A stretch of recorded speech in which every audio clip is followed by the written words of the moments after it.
Well, g'day, curd nerds. G'day, curd nerds. Well, g'day, curd nerds. Well, g'day, curd nerds. Well, g'day, curd nerds. Well, g'day, curd nerds.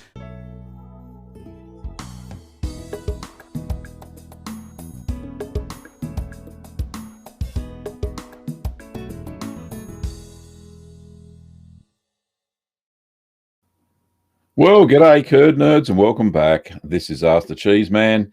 Oh, hang on, I think I'm a bit hot here on the microphone. That's better. This is Ask the Cheeseman, episode 180, where you can ask your home cheese making questions. Well, welcome everybody. Thank you. There's so many people here already, which is fantastic. Thanks for turning up for the morning show. I appreciate it. Just a little bit of housekeeping before we start. Big shout out to new patrons and new YouTube members, and there are lots of them. So big g'day to new patron Anne Vanderkamp. Thank you, Anne. Jason Jordan. Thank you, Jason. Emily Lynch. Thank you, Emily. New YouTube members, Cidery. That's all they wrote. Cidery. Thank you, Cidery. Daniel D'Angelo. Thank you, Daniel. Ellie Hameson. I think that's how you pronounce it. Thank you, Ellie. Tom McKinnon. Thank you, Tom. Anthony Nelligan. Thank you, Anthony. And Henry Dickerson. Thank you, Henry. I appreciate all your support. And thanks to all existing patrons and YouTube members. Without your support, the show wouldn't keep going. Okay, we are live on YouTube and Facebook. The Facebook page is Cheeseman TV, and the YouTube channel is Gavin Weber. If you haven't already figured that out, I'm Gavin Weber, and I am the Chief Curd Nerd, and I'm going to try and answer your home cheese making questions. Upcoming videos this week. Let me just get rid of that. Upcoming videos this week, we're going to be doing, and hope I got the pronunciation right, Jabnyit, Jabenyit, that's how you say it, Jabenyit, Tal Bazaar. It's a Maltese cheese, and that's coming up this week. And also we've got Colby Taste Test, the Colby that I made the other day, well, a couple of months ago, and we'll be having a taste test for that. And also, don't forget that if you want a personalised message from the Curd Nerd, that's me, you can go over to Cameo, and the link is in the description down below. Alrighty, let's get into the chat and say g'day. I think the first cab off the rank was Judy Mack. Thanks, Judy. G'day. How are you? We've got James Duffy, who's been stood up for a dinner date. We've also got Ambrose, who hasn't appeared in the chat. G'day, Ambrose. Lovely to see you. Who else have I got here? We've got Patricia. Hello, Patricia, all the way from Halifax in Canada. We've got Jason. Hello, Jason. We've got lovely Kim, and Kim is moderating the show today over on YouTube. We've got Drazza. G'day, Drazza. We've got the random guy in the corner.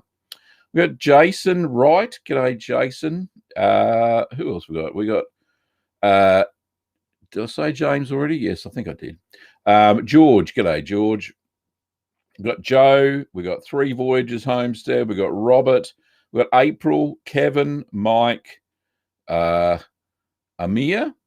We got who else? We got Ricky and Sylvia. And hey, Sylvia, we got some photos from you as well. Stranger Land and Livestock. Fantastic. Thanks for everybody. And we've got some questions already. Let's have a look. Before I do, though, don't forget at 30 minutes past the hour, wherever you are, there will be the gallery. We will be having pictures sent in by you, the viewer of Ask the Cheeseman, and I will be sharing those with the whole world. So that should be good fun. Okay. Sip of coffee first. There we go. First cat question for the day. Who is it? Let's have a look.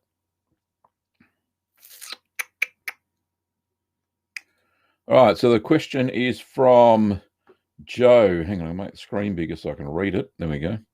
Hi, Gavin. Can I make cheese in my kitchen where I make my own sourdough bread? Yeah, see, sourdough's probably okay because the yeast. Oh, so look, there's two schools of thought. Yes, you can. No, you can't. The yeast could be airborne.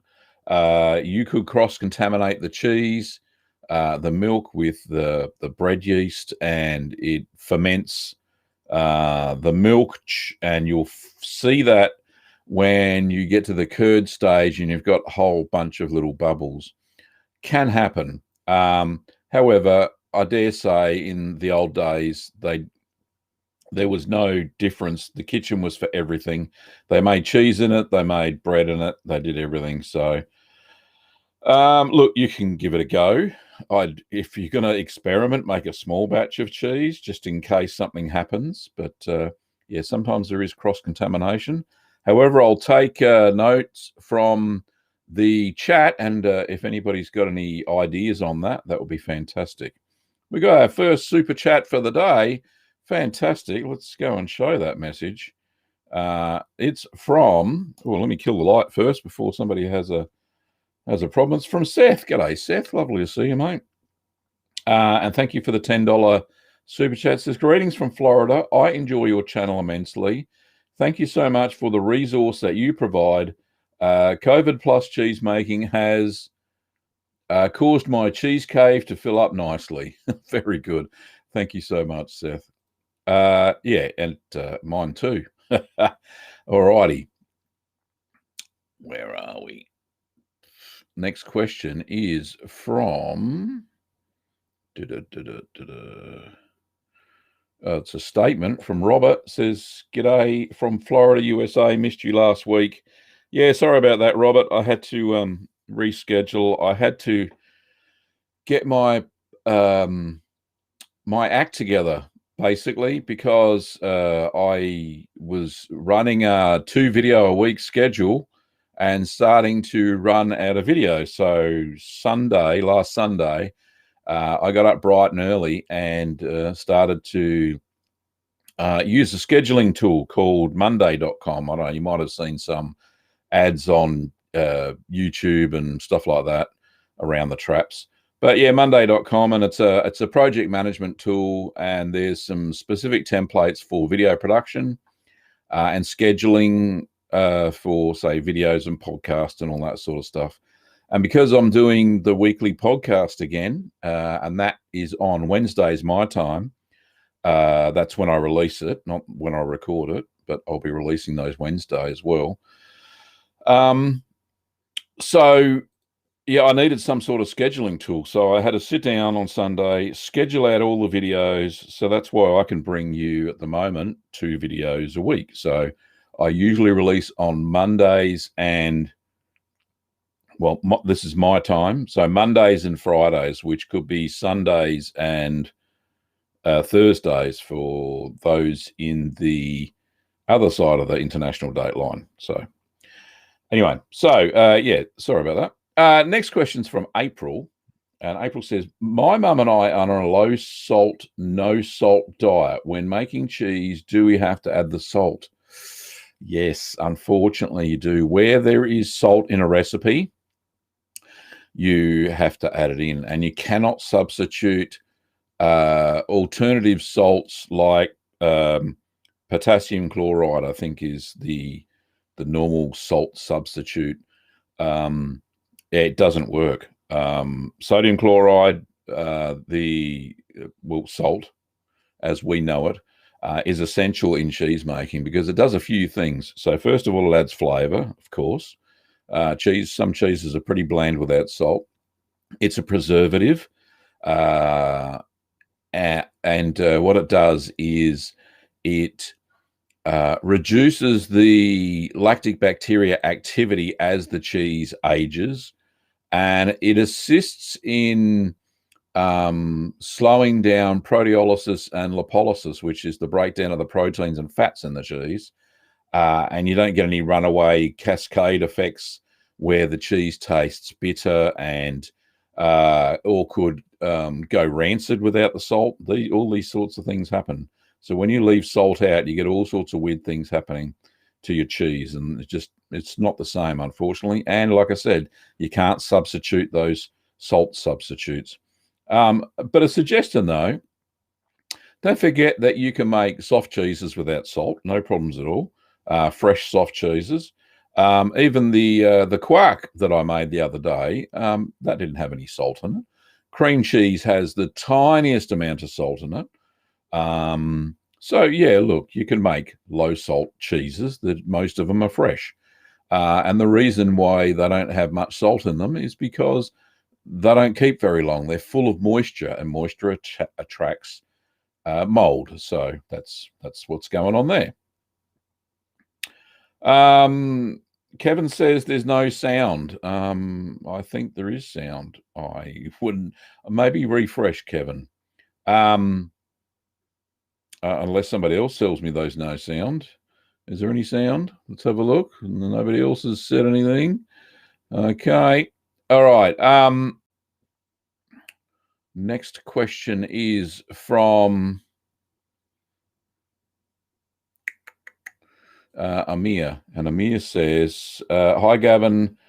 Can I add some Penicillin Rogue 40 cheese to the milk to make Shropshire? How can I make a natural rind like Commentate and Gruyere cheese? Thanks in advance. So that's two questions there, mate. So the first one, if you are just trying to add the Penicillin Rogue 40 and you've got a starter culture or you're using raw milk, then yes, you can add a bit of the blue mold out of the cheese, put it in a little bit of warm water so it dissolves, give it a good stir, and then add it to your milk. If you're just trying to get Penicillin Rogue 40 into the cheese, then yep, and you're using raw milk, then you're good to go. Make your Shropshire to your heart's content. How do you make a natural rind? Well, I tend to use a ripening box. Back in the old days, they used to ripen those sorts of cheese, and they still do, on pine boards. And the pine actually wicks away some of the moisture out of the cheese, which is good, and helps keep the rind intact. But without pine boards and without a cheese cave that's got lots of funky bacteria in it already, then use a ripening box. I tend to do that and keep it fairly dry, and you won't have too many issues. Kim, can you put the link to the Gruyere cheese in the chat, please, on YouTube, and we should be able to see that. That would be great. Thanks for your question, Amir.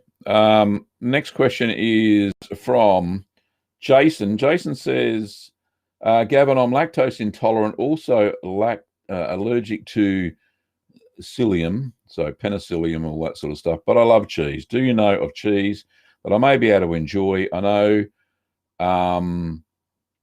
there is one I know of, French-made Swiss.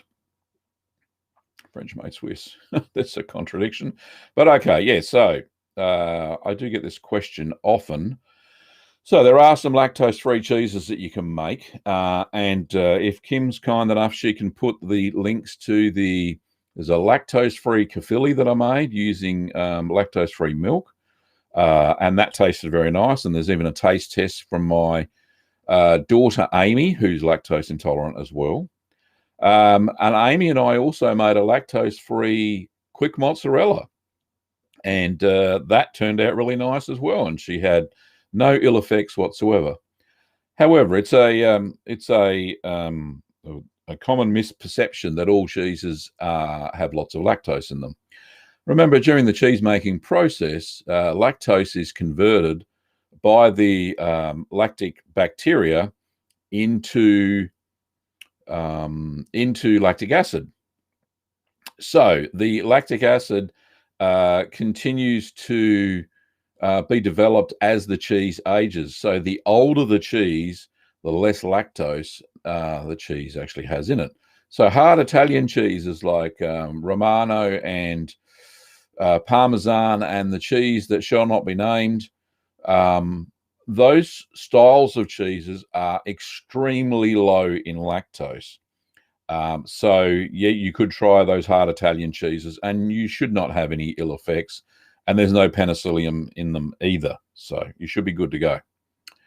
But yeah, test obviously with a little bit before you get too excited, and if you get any ill effects, then take a lactase tablet and you should be good to go.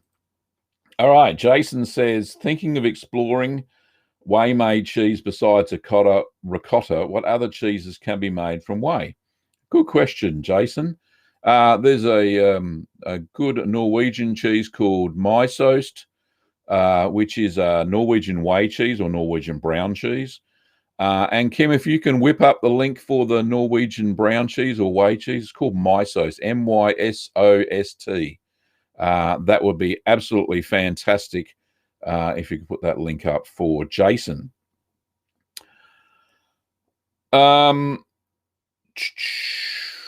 Next question is from Dominique, and Dominique says, morning, Gavin. Just wondering how your Montasio and Havarti ended. I never saw the taste test video. The Montasio turned out all right. I didn't get around to filming a taste test for that one. It tasted nice. It was really good. The Havarti, the actual taste test is in the Havarti video itself. So there is a taste test in there of Gav chomping on some Havarti, and that was very mellow, it was sweetish. It was smooth and creamy like a Havarti should be. And it's one of Kim's favorite cheeses. So, yeah, they turned out very nice. Dominic, thank you very much for asking, mate. I probably should make another Montasio in the future and film a taste test. That will be good. Okay. There's a question here from Jason says, another Jason, is mascarpone cheese a whey-made cheese? No, it's just made from cream, and tartaric acid is the coagulant for mascarpone. So, there's a question from Three Voyages Homestead. Have you had an opportunity to use codexing Lipro cultures, and if so, what's your thoughts on it? No, I haven't used that brand of cultures at all. The main ones that I use are from Sacco, which is an Italian company, and they don't have any fillers and they're very strong. So I adjust the recipes for all you guys and girls as necessary. I also use Choose It by Danisco. There are a few brands of those that I use to good effect and don't have too many issues with that. But look, hey, just follow the instructions on the packet and you shouldn't be any wrong. As long as if I specify a culture, try and get the same strains, basically the same bacterial strains as I do. So there's a question from Robert, says, I see lots of videos where your blue mold jumps to another cheese. Have you considered having 2 cheese Ks, one for blue, one for the others?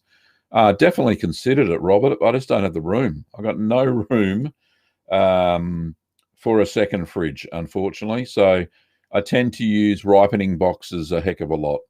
Make sure they're nice and clean. Make sure when I do use the ripening box that after I've washed it in hot soapy water that I actually rinse it in a bleach solution. That seems to be the only thing that kills off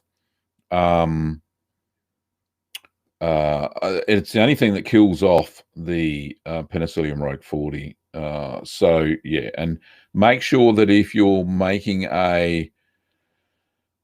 another trick that I found is Penicillium rogue 40 likes to survive in brine as well. So if you're brining a blue cheese and you notice that there's some blue mold on top of the brine, then yeah, ditch that brine, because you won't be able to make any other natural ripened or natural rind cheeses that have been brined with that brine, because you'll get contaminated.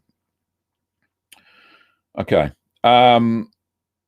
George says, I leave a couple of days after making bread and double up on sanitizing.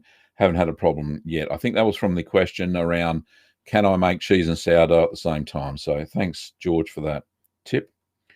There's a question from Cup of Tea Love. Asked my 3-year-old if he wanted to make lemon curd. Said, yay. Are we making cheese, mummy? He says, sorry, it's a confusing name, isn't it? He looked at me sorrowfully, but we're curd nerds. Oh, so good. Well done. We've got another super chat there. Let's just kill that. And we'll say hello to, it's from Alex. Thank you, Alex, for your £5. That's like $100 Australian here. Do you have a video available or planned on how to make a sherv log with white mold rind? Not soft cream cheese, but firm and tangy. I don't have a video planned. It's actually, there's a name for it, Saint something. But anyway, it's a, sherv log. White mold. Good choice. I've got to see if I can pick up some goat's milk and see what I can come up with. Usually they've got a reed, a single reed strand through the middle of the cheese, and it looks like a popsicle. But yeah, very cool. But yeah, I'll have a look. I can't remember the name. I have seen it, never tasted it. So anyway. So next question is from let's have a look.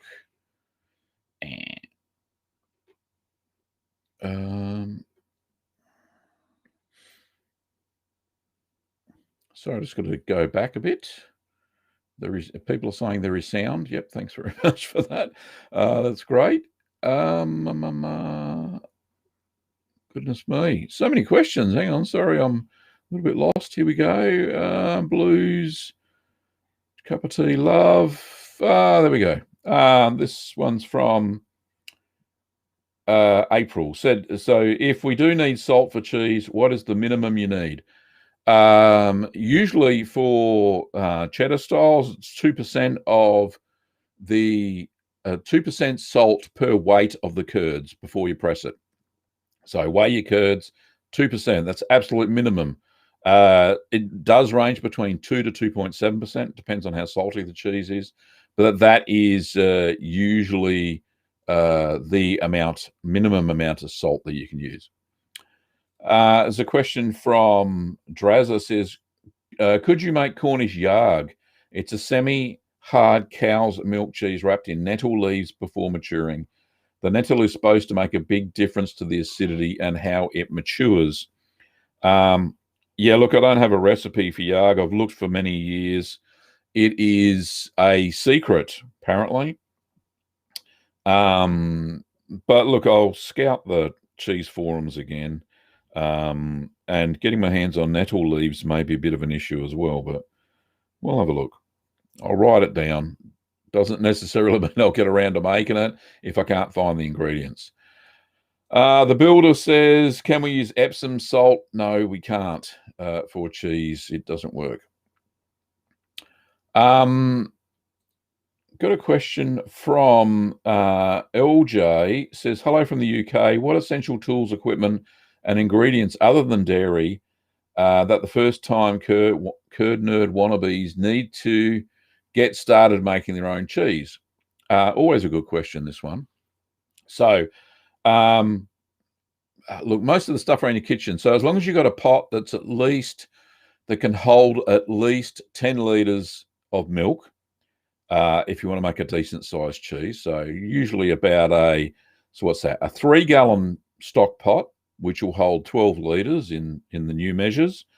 You'll also need a stainless steel spoon, stainless steel ladle. You'll need a whisk. You'll need cheesecloth, of course. You'll need some measuring cups, measuring spoons. Have I missed anything? A curd cutting knife. You'll need a colander. You'll need a draining area. And you can improvise that. Use a big bucket or something. Let me think. You'll need a press if you're getting stuck into that sort of thing. You'll need cheese molds. You'll need a follower for your mold. What else? Oh, there's so many things. But yeah, if you pop over to littlegreenworkshops.com.au and go to the cheese making equipment section, you'll see all the equipment there required for making cheese. Now, you may have lots of those things in your kitchen already. So don't rush out and buy lots of stuff. For some of the most basic cheeses, you hardly need anything at all. A pot, a spoon, a cheesecloth, and a colander. And that's about it. And surely you get some bowls and stuff around a well-stocked kitchen. So there's some tips. Obviously, you need some starter cultures as well, LJ. But you can get those at all good making cheese suppliers. Look, if you really start, buy a kit. Kits usually have everything you need to make whatever cheese they're branded for. So like, for instance, the hard cheese kit that I sell, you've got just about everything in there except for stirring spoons in your pot, of course, to go and make hard cheese. James says, further on the bread issue, my wife is a wonderful bread baker. No issues with my cheese fermenting yet. We don't share the kitchen for projects on the same day. So there's a good tip. Leonidas says, I generally don't like cheese, but one I'm able to stomach is Scamorza. Are you familiar with it? What might make it palatable to me, and what other cheese might I like based on that? Traditional Scamorza is made with buffalo milk. It can be made with cow's milk, of course. It is a pasta filata cheese, so a stretch curd cheese. And I'm not sure why you can eat that. It's also smoked in some areas. So it's a smoked cheese, and you shouldn't have too many problems with that. Don't know what's different than, say, mozzarella and, say, Oaxaca. They're all the same. So there we go. All righty. So I can write that one down. Yeah, I know. I think I've got a recipe for it, actually. Scamorza. There we go. And we've got another super chat. So let's get to that. Jim Jackson. Lovely to see you, Jim. As always, $5 US. Thank you so much for your kind super chat. Better late than never. Missed you last week, but happy to see you this week and trusting you and Kim are doing well. Yes, we are. Kim had a bit of a rough start of the day. Hamish was hassling her, so not much going on there. All righty. Let's have a look. Adam Weber, who is your favourite of your children and why is it Adam? You are so funny, son. Adam's coming to us all the way from Cologne in Germany. That's where he lives. He's left the nest years and years ago, but you are so funny, son. Always make me laugh, my son. All righty. Next question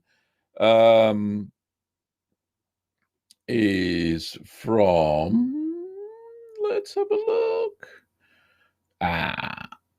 Lots of things from Kim. That's good. This is from Robert. Says, do you have a compendium of your recipes anywhere, or do I need to take note when I watch your videos? Looking forward to your book. I don't have. Well, there's the first 28 recipes I ever made are in my first book, Keep Calm and Make Cheese. The second book, which is Keep Calm and Make More Cheese. We'll get to that super chat in a sec. Is still being proofread. The proofreader is extremely slow. So, Kate, if you're watching, can you please send me the finalised proof? Okay, thank you. That off of my chest. Thank you. Yes, but there are, I can't remember, 73 recipes in the second book. It's been very hard to stop because I keep producing them so quickly. It's been like 3 years in the making, so what can I do? Alex says, as a half Spaniard, it's my duty to point out that Manchego cheese is very low on lactose. Yes, yeah, one of the hard sheep's cheese, definitely it would be. Well done for pointing that out, Alex. Let's get to that super chat. I don't want to miss it. Oh, where's the bottom? Oh, and it's 8:32. Goodness me, it's all happening at once. Let's Stop it. So super chat, let's have a look. Who was that from? That was from Karen. Thank you, Karen, for your $10 US super chat. Your question is, I am having difficulties making Parmesan with goat's milk. I've separated half the milk to lower the fat. Many perfect batches with cow's milk in your video, it tends to end up opaque with white bits. Trying a full fat now. Yeah, I've never made Parmesan with goat's milk. The structure's a bit different, as you know, and because the cream doesn't float to the top like it does in cow's milk, then it's difficult to skim off. But if you've got a separator, then obviously you can separate it out. Ends up opaque with white bits. Yeah, if you some manchegos that I've seen, which are made with sheep's milk, I know it's a little bit different than goat's milk. The fat content's a bit bigger. It's a lot whiter and sometimes can have an opacity to it. But yeah, I think you're taking out a lot of the protein as well. So maybe do a full fat version, and you'll have yourself more of a Romano style cheese. So, and it'll have the same flavor. It'll be just as nice. So try that, Karen. I wouldn't skim the goat's milk. So if you're having issues with that, yeah, definitely try a full fat version. But yeah, thanks so much for your super chat. All righty. Back to the questions. Let's have a look. I don't want to miss too many. Oh, sorry, gallery. Yeah, I've got a reminder for the gallery, and I'm not even showing it. Right. What do I have to do? Here we go. Let's hide the messages and bring up the screen and bring up the window. And here's the photos, and here we go. All righty. So first cheese in the gallery today, and didn't do the music. Sorry, Kim. There,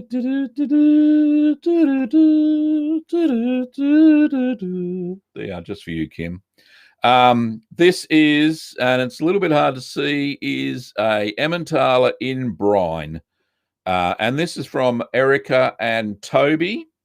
And here they've taken a lovely little time lapse kind of the cheese developing. And then you can see it's at room temperature for weeks 2 to 3. So you can see in the final one down here, it's swollen up. Which is a good sign, by the way. And when they cut into it, fantastic. Look at that eye development. Pardon me, spot on. So really good eye development. And by all accounts, Erica tells me that it was very, very tasty. So, hey, that's great. Well done. This is Jason. I think Jason's got a little note somewhere. Where's Jason? Here we are. Okay, so this is his Colby that he made. I said, Gavin, I want to show off my Colby cheese that has aged for about 3 months. It has been aging in my cheese cave at 50 degrees Celsius at 80% humidity in a wax seal. It's my second cheese ever made. First was Monterey Jack. That was very good, but sharp, and the flavor profile was off, but still amazing. However, this Colby cheese that I made using a recipe from your video is spot on, I would say. I decided to wax this cheese as my first ever wax cheese. I was concerned because I didn't know how much wax to add, but I guessed, and the only issue was that I didn't get it thick enough in a small spot on the edge of the wheel. As when I tore the wax away, there were only 2 spots and no harm to the cheese. There are some mechanical holes not pressed strong enough. I guess that's to be expected as it's only on my second cheese.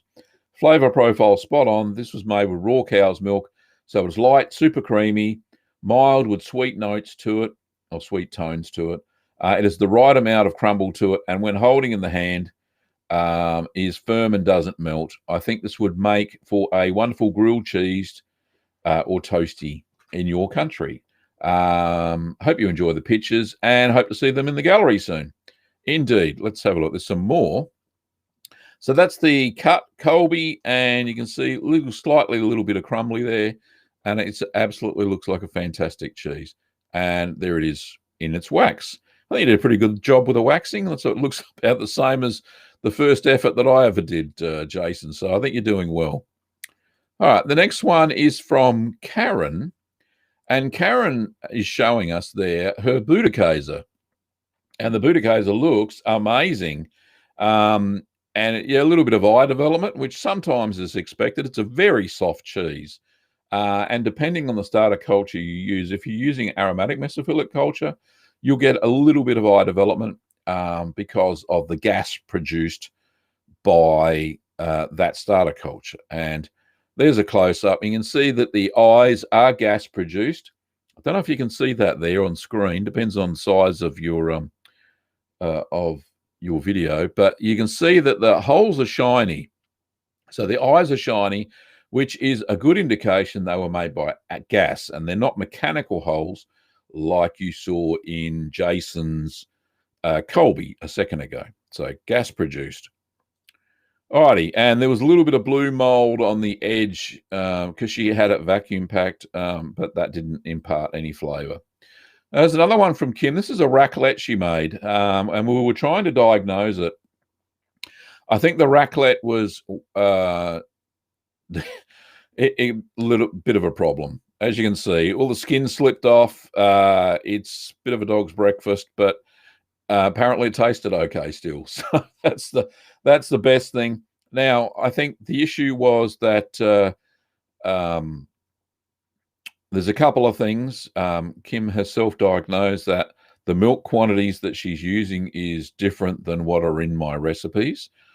So that may make a slight difference. But what I think is that the pressing, it's not pressed firm enough. There's too much moisture in the cheese. So you're going to get this sort of skin slip as you go along. So that's probably the issue. I know when I made my raclette, it was very firm. Also, I'm pretty sure the raclette uses a thermophilic starter culture, and this doesn't look like it had a thermophilic. That could be the issue. This is what happens when you make washed rind cheeses that are mesophilic based.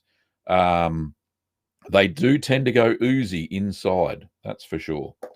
But I know when you make a thermophilic based wash rind cheese, they tend to stay very firm. So anyway, I think that's enough. And this is somebody else's. Right, so this is the next one. This is from Sebastian. I'll see if I can make it bigger. Where's my bigger tool? There we go. So this is on a Gruyere he's making. And it's got some blue mold and some yellow and brown mold spots. The blue mold, this is simple to get rid of, so just use a simple brine solution. Simple brine solution is a cup of cool boiled water and 2 teaspoons of salt. Throw them in, give them a good mix until it's got a brine, and then just wash your cheese with a soft cloth, and that'll get rid of this blue mold.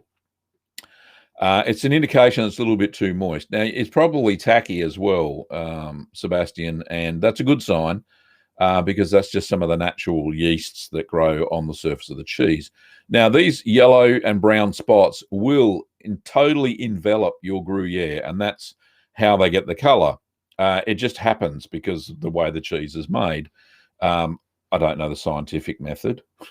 If you want that, go to cheesescience.com and you'll figure that out. But yeah, those spots will continue to grow, and as you wash it to get the blue mold off, the mold, it dries out, and then you can just brush it with a soft brush. So that's all good. All righty. Next one is from Sylvia, and Sylvia has a little note too. Where is it? There it is. Sylvia says, hope you're both well. I'm working on a brie at the moment that has been sitting in a ripening box for 10 days, pictures attached. What is the maximum amount of time I can have the brie in the ripening box while still turning daily? At the moment, I have a beautiful white mold formed around the whole cheese except for a small ring around the edge of all of them. Okay. Am I still okay to put them in the paper before I put them in the fridge for a month? What is the maximum amount of time I can age the brie before it has to be consumed? Can I leave it in the paper, in the film for 2 months instead of 1? I've been reading resources suggest maximum of 6 weeks. Keen advice from the chief curd nerd. Sincerely, Sylvia. Thank you, Sylvia. Yeah, look, 6 weeks. and you should get a full mold cover. Sorry, no, that's so. Normally, it takes about 10 days on a smaller cheese, up to 21 days on a larger cheese like a brie. And I'm looking at that little cloth you've got in the camembert. I think it's a camembert hoop. It looks like one. I can definitely see that brie is made.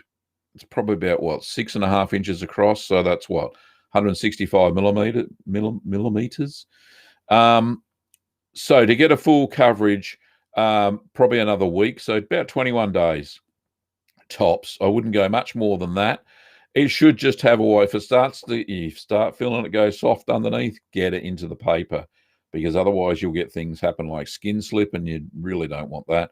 If you turn it and all the skin slips off one day, that's bad news. And there's another picture. There's some smaller ones there. Yeah, so like I said, 21 days tops. But maximum ripening time is up to you, really. I've gone another 4 weeks when it's been in the paper in the fridge at the colder temperature. I've gone up to 6 with the larger ones because that's how long they take to develop. But really 4 weeks max, because they just get too oozy and runny in the middle. But if you like oozy and runny, then that's all good. All right, so thank you, Sylvia, for sending those, and thanks to all the curd nerds who sent in pictures to the gallery today. That is all we have for the gallery. But if you want to send in any pictures, what you can do is follow my lead in a second when I get it up. Let me have a look. I've got to figure out what the heck I'm doing here. Rightio, so what we can do is we'll just share the screen again, 2 seconds, and I'll show you how and I'll get rid of that super chat. Thank you for the super chat, and I'll get to that in a sec. So to send me questions, go to the channel. So find Gavin Weber on the YouTubes. Go to the About tab here. And down here in details, you'll see for business inquiries, sign in to see the email address, and click there, and you'll get to see the email address, and you can send me your photos via email. So do that if you've got any fantastic looking or even disasters, and I'll help do a little bit of diagnosis as well. So try that. All righty, back to the questions, and back to that last super chat was from Patricia. Thank you, Patricia, for your $10 Canadian. Patricia says, I have been really babying my most recent cheeses in ripening boxes, wiping away the moisture 2 or 3 times a day. Moisture control has been excellent, but not bee linens. Any tips on keeping away unwanted bee linens away? Oh, so I had this issue too, because bee linens gets into all the crevices in the ripening box. So what I actually had to do, Patricia, and this is maybe where you picked it up. There's 2 places it tends to infect cheese. The first one is in the brine. If you've previously brined a cheese that you've introduced Brevibacteria linens into, then the brine, even if you boil it, still tends to hold some bee linens, and those little bacterias infect your cheese, the next cheese that you brine. So that's one place you can get the infection. The other place is in the ripening box itself. I've found that I actually have to wash out the ripening boxes in a bleach solution now, and not the vinegar that I was using, because the bee linens persists in the ripening boxes even when you think they are spotless. It is such a pain in the bottom. So yeah, they're the 2 tricks that I've used recently to stop bee linens from growing. And really, it kind of hides in the mats as well. You know, the plastic mats that you use in the ripening boxes. It gets into everything. The bee linens are such a pain to get rid of if you don't want it in a cheese. So that's what I do to try and avoid any cross contamination from previous bee linens cheeses to the ones that I'm using. So to kill it off, really you're going to have to use a simple brine solution with some vinegar in it. just a little bit, and hopefully that'll keep it at bay. But the less moist the cheeses are, so the drier the surface of the rind, bee linens doesn't particularly like that. So if your cheeses are too moist, then they will tend to get bee linens infection. So maybe air dry the cheeses for a little bit, maybe a day or so, and that will be less moist, and yeah, it should be a lot better. But thanks so much for your super chat. Hope that helps, Patricia, because I had that issue the last couple of cheeses as well. So, alrighty. Next question is, and we've got 15 minutes to go. I'm sure there was a question before the. All right, this will do. This is a good starting spot. John Shoesmith. G'day, John. Lovely to see you. I've heard you can make your own Penicillin roque 40 from a piece of bread and then toss a wee bit in with the culture. Can you share how to do that? Yeah, so if you have a look at, there's a book by, what the heck is his name? Hang on, see if I can find it. Do I have it here? Yes, I do have the book. The book is called where are we? There we go. Well, let's go that side. The Art of Natural Cheese Making by David Asher, and he shows in the book. Let's see if I can flick to it. My flicking skills are not that good. There is a chapter on how to grow your own Penicillin roque 40. So I won't go looking for it, but it's in that book, Art of Natural Cheese Making by David Asher. I'm pretty sure if you go into the comments section of this video and have a look, there's an Amazon store link. If I get a small commission, obviously, and I'm pretty sure I've got it listed in that Amazon store. I've got a little store page there, and I get a commission from every sale. Obviously, it's an affiliate link. But yeah, John, that's where you can find the whole method simply, and there's lots of great tips in there if you want to go really natural cheese making, old school. Jason's got a question around, says, Gavin, what are your thoughts on Kefir cheese? I like it, and I know tons of folks who don't. Have you ever made it? And if not, would you do it some way? Also, Jason, heavily featured in this book is Kefir cheese. So if you get your hands on that, you'll be able to make it. I'm finding it difficult to find Kefir grains, which David uses in his book to culture the milk and to produce some white molds like Geotrichum candidum. So yeah, so I don't know if I'll ever get around. And he uses raw milk exclusively and animal rennet. He doesn't use any of the fancy vegetarian rennets that I use. Here's a question from C. Scarston. So I bought last days a vegan cheese made without rennet. I reproduce this cheese and it works. The result is something like feta. Yeah, so non-dairy cheeses are simple. Well, not simple. Some are difficult to make, but yeah, they are good fun to make. I've got a couple of non-dairy cheeses on my channel, and you can check them out if you have a bit of a search for them. Who's this? This is Jason again, a different Jason. Lol, I do editing work, just saying. If you need somebody for another book in the future, we'll see how this one pans out. I may call on your services, Jason. But anyway, we'll see how we go.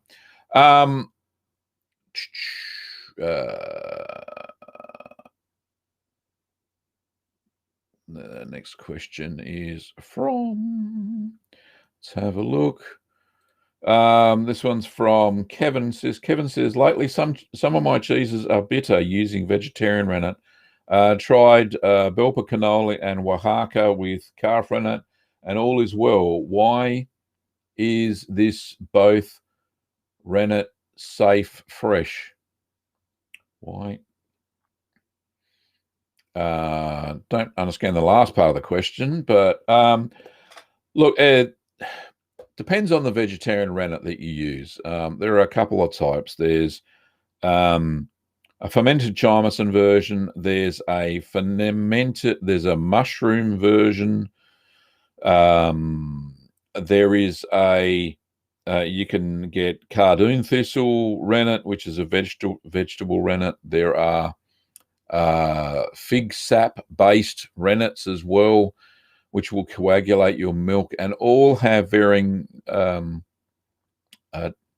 types of bitterness to them. However, if you use too much, you'll get a bit of cheese. If you don't use enough salt, you'll get a bit of cheese. There are lots of different things that can happen to cheese other than the rennet that can make it bitter. If you use too much calcium chloride, it can make the cheese bitter as well. So, but because you've used calf rennet and you have no issues with those two fresh cheeses rarely tend to be bitter. It's when you make the harder cheeses with rennet that you tend to see a bitterness happening as they age. But thanks for your question, Kevin. Glad it's worked out for you switching to calf rennet. Let's have a look.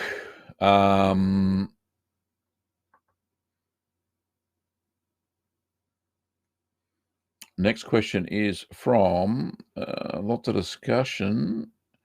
Here's a question. This one's from Chase, and Chase says, I made some halloumi and left it a month and a half in a wet brine. The brine turned grey. Never had that happen. I tend to just vacuum pack the cheese as it is, not in a brine. So take the halloumi after you've salted it, put it straight into vac pack and pressure it and seal it, of course. And I find that lasts a long time because it's made its own brine. It does seep a little bit more way out, and there's a lot of salt on halloumi, so it tends to preserve itself that way. I don't find any issues doing it that way. So I wouldn't soak it in brine. I know some halloumis are.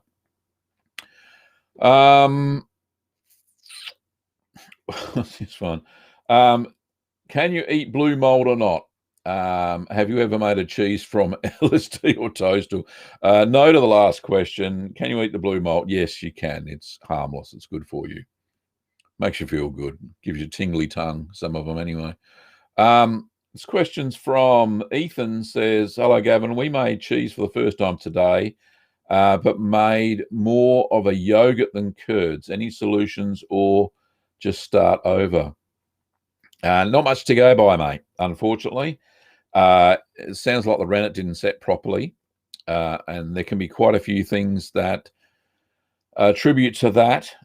If you've just made a yogurt more than curds, just strain it through butter muslin for about 12 hours, add a bit of salt, and you'll have a lovely cream cheese.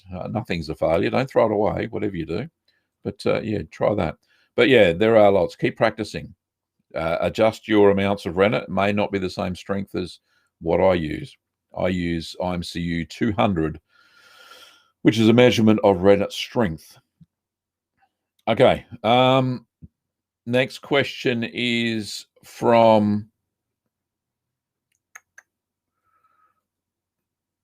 this one's from Lynn's replying to Adam Webber. I'm sorry, but you don't ask a parent such an intimate question. Where are your manners? So good. Excellent. Thank you, Lynn. Jason says, we are nerds. I'm a computer nerd by trade, but dabble in cooking and artisan cheese making. I've won awards for my barbecue smoked meats here in Missouri and Kansas. Well done, Jason. I'd like to try some of your barbecue meat. I do like barbecue. All right. Yeah, let's have a look. Alex has got a pertinent comment. Survivors of a nuclear holocaust, cockroaches and brevibacterial linens. Indeed. Oh, goodness me. Lynn says, hi, Gavin. I live in Brazil and have learned so much from your very informative YouTubes. Thank you from my heart. Thank you, Lynn. Appreciate it. Here's a question from Herb. Herb says, 2 of the 3 cheeses of mine have late blown. What is the additive, again, to prevent late blowing in cheese? It's Lysolac, Herb. If you can get your hands on some. I tried to find some on Amazon the other day, and even though it's listed, it is out of stock. So if you can get your hands on some home brewing places also stock Lysolac. But the enzyme's called lysozyme. So try and find some. It's made from egg whites. And you add the tiniest amount to your milk, and that will stop the butyric acid from developing and late blowing the cheese. So, yeah, great question. Thanks, Herb.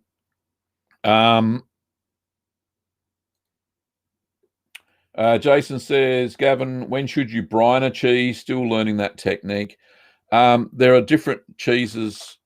So all the English cheddar style, you add salt directly to the curds. A lot of the European ones on the continent, they are brined. Yeah, just follow the recipe. There's no rule of thumb per se. But yeah, the harder cheeses tend to be brined as well. So things like Parmesan and Romano and the cheese that shan't be mentioned. All right. So we've got 4 minutes to go. Is Kim's giving me the wind up? So we have no more time for any more questions, unfortunately. So if you want to support the show, there's obviously YouTube memberships down below, the join button, or you can pop over to patreon.com/GreenearGavin, which is my Patreon page. You can also go to my merch page, which is cheesemantv.creator-spring.com. Good. I wish they'd make it simple. I tell you what. Anyway, in YouTube, there's a merch shelf, so you can go and buy yourself some cool T-shirts or a lovely mug like this one saying Certified Curd Nerd. Yeah, have a good time over there. Don't forget, if you're in Australia, we're only shipping to Australia at the moment, you can get your cheese-making supplies at littlegreenworkshops.com.au. And yeah, we've got just about everything in stock at the moment, which is fantastic. So you can get whatever your heart desires to make whatever cheese you desire as well. Anyway, thanks, Curd Nerds, for watching. As always, I've been Gavin Weber, and hopefully I've answered your cheese-making questions.